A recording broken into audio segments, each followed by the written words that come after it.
We are educators. We want to bring the best possible opportunities for our students. We want to take them places.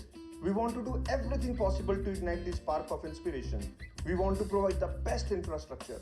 At the same time, we also want to learn, explore, experience, and grow. But we always encounter one major roadblock: funding. Well, not anymore. In this series, we are going to discover every possible way to arrange funds or to raise capital. Hi, it's Himannshu, and I welcome you to the brand new episode of The TEDS Show. Today's episode is going to be super exciting, so keep listening on Apple, Spotify, or on your preferred platform.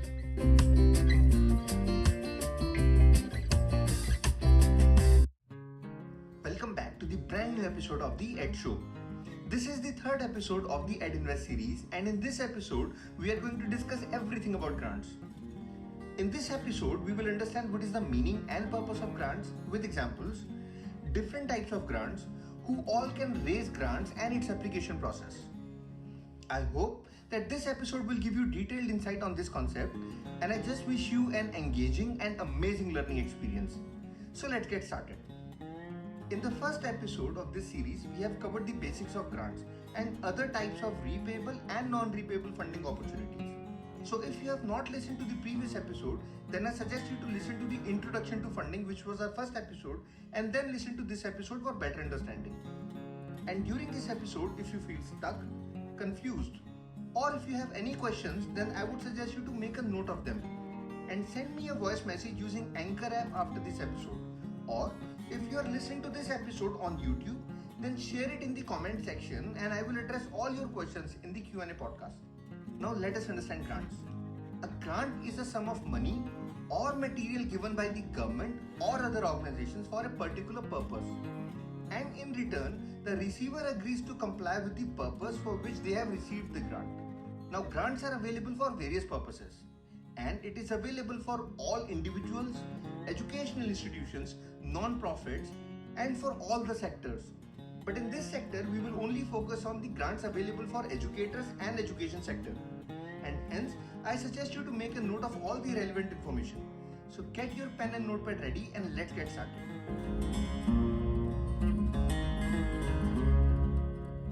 Let us understand the basics of grants. Now, who all can issue grants? A grant can be given or issued by educational institutions, corporate houses, state and central government, UN organizations, European Commission, World Bank or similar global organizations, consulates and independently established funds. I have curated a list of grant giving organizations for education sector, and if you want the list, then simply follow me on LinkedIn and send me a message and I'll be happy to share the list with you. Now, these grants are available for all kinds of individuals and educational institutions such as educators, students, non-profit organizations, research centers, right from preschool to kindergarten to primary, middle school, secondary school, senior secondary school, colleges, universities, skill development institutions, polytechnics, research organizations, and more are eligible to apply for grants. The grants can be available for various purposes, such as for students, grant can be available for paying the fees. It can be a school fee, college fee, university fee, or for exchange programs, vocational training programs, internships, and more. An example can be a student getting study scholarship for school or higher education. For teachers, grants can be available for self-development, for classrooms and students, for training programs, for teaching travel projects, for upliftment, expertise, study, research, and more. A few examples can be scholarships for further studies, or a travel grant wherein a teacher can travel to multiple places for teaching or even for self-development, or a grant received for research work. For institutions, on the other hand, a grant is broadly categorized into two major categories: the planned expenditure and the unplanned expenditure. Let us understand what these category means. The planned expenditure, as the name suggests, is an expenditure which is planned well in advance for activities like infrastructure development, technological development, introducing new programs, sustainable development, cultural development, research projects, internship, exchange projects, and more. A few examples can be grant received for constructing a new building block, or a grant received for creating a laboratory or a library, or a grant received for buying the resources, books, a printers, and more. and even for organizing student or educator exchange programs or training programs. The unplanned expenditure, on the other hand, is an expenditure which is not planned and may not even thought of, and an accident, a natural calamity, or any problem can trigger the unplanned expenditure, and it is available for infrastructure repairing or upkeep, purchases of new resources, and more. A few examples could be a grant received for the repair work of a school building after the building was damaged due to massive earthquake or any natural calamity. Or other example can be a grant received to buy IT peripherals as due to a short circuit all the IT peripherals got damaged. Grants may not just help you in advancing your career or to look after the basic necessities in your institutions, but a grant can also be a greater support if you wish to start a new school or a higher ed institution. You can practically consider grant as the biggest support in running your institution and for offering all the necessary opportunities, skills and resources to your students and educators. But please understand that a grant is not an investment that is provided to you in lieu of equity stake or interest. It is rather a support offered to you or to your institution in order to help you take a step forward towards your personal or institutional goals. Now that we have understood the concept of grants, let us move forward and understand the application process and the things you should keep in mind. A grant can be applied through two broad organizational categories. And please understand that these categorizations are created by me in order to help you head towards the right direction. Now, these categories are a membership-driven organization and a non-membership-driven organization. A membership-driven organization often prefers to offer the grant to its members, but they may also choose to give grants to non-members as well. The basic idea of a membership is to do the due diligence of the individuals and institutions at the time of approving the membership so that the grants will go in the right hands. On the other hand, a non-membership driven organization may prefer to do the due diligence of the individuals or institutions while evaluating their grant proposal. In both the categories, the grant giving organization chooses to offer a call for proposal, or you may submit your own grant proposal at your own convenience.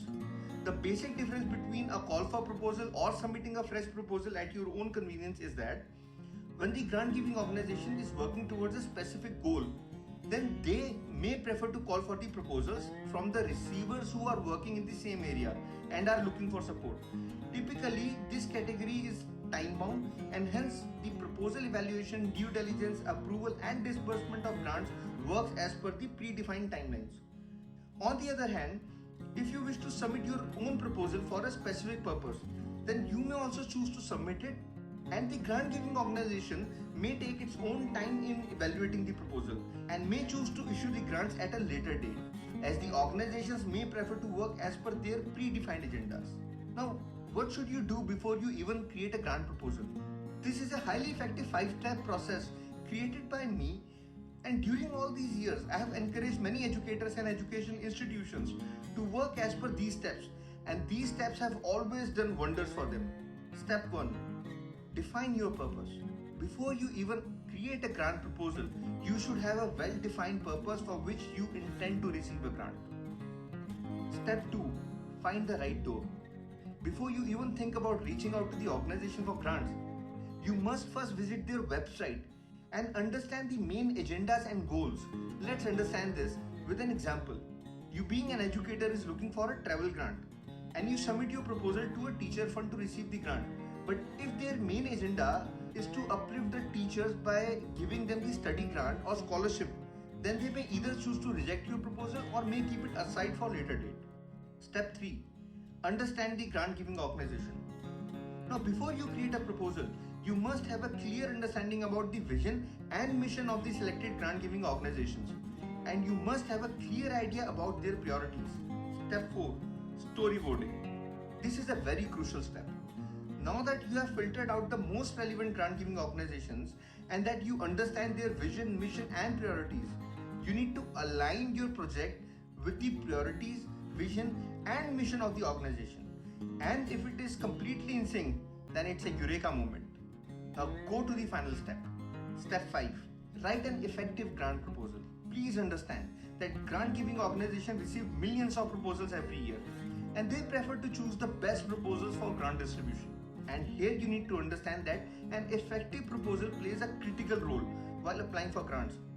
While certain organizations have a set of guidelines for writing a proposal and others give you a free hand, however, under any circumstance, your proposal has to be well thought of, well researched, and well drafted, and completely in sync.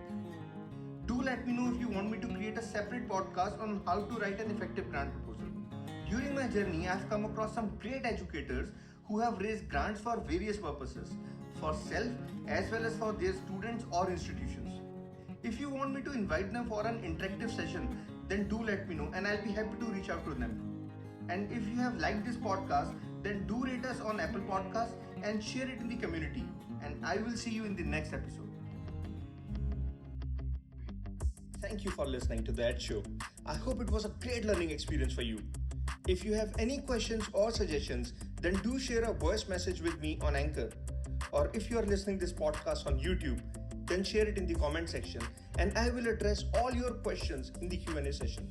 And I'll see you in the next episode. Till then, stay safe and stay happy.